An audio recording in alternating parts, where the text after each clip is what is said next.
আসসালামু আলাইকুম, welcome back to my channel. সবাই কেমন আছেন? আলহামদুলিল্লাহ, আমিও ভালো আছি।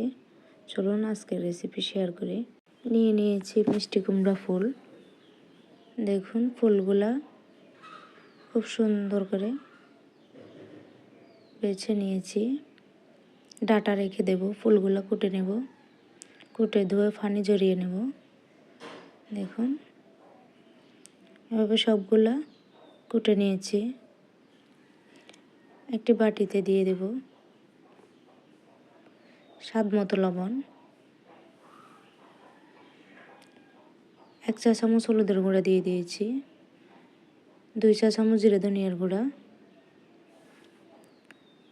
পেঁয়াজ কুচি, কাঁচামরিচ কুচি দিয়ে দিয়েছি, রসুন কুচি, একটি ডিম দিয়ে মেখে নেব, ধনিয়া পাতা দিয়ে দিয়েছি। সবগুলো উপকরণ একসাথে দিয়ে মেখে নেব।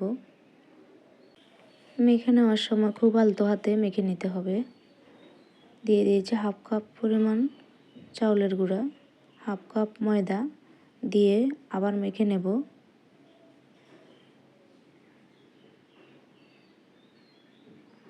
মেখে নেওয়া হয়ে গিয়েছে। চাইলে হাত দিয়েও দিতে পারবেন, না হয় চামচ ব্যবহার করা যাবে। একটি ফ্রাই প্যানে তেল দিয়ে চুলার আগুন মিডিয়ামে রেখে সবগুলা ভেজে নেব। এভাবে বানিয়ে নিলে গরম ভাতের সাথে আর কিছু লাগে না। সবাই আমার মতো বাসায় ট্রাই করবেন।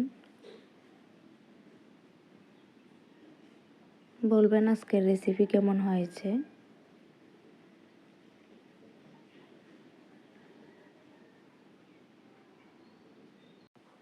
সবগুলো বড়া এভাবে 2-1 বার করে উল্টিয়ে উল্টিয়ে ভেজে নেব।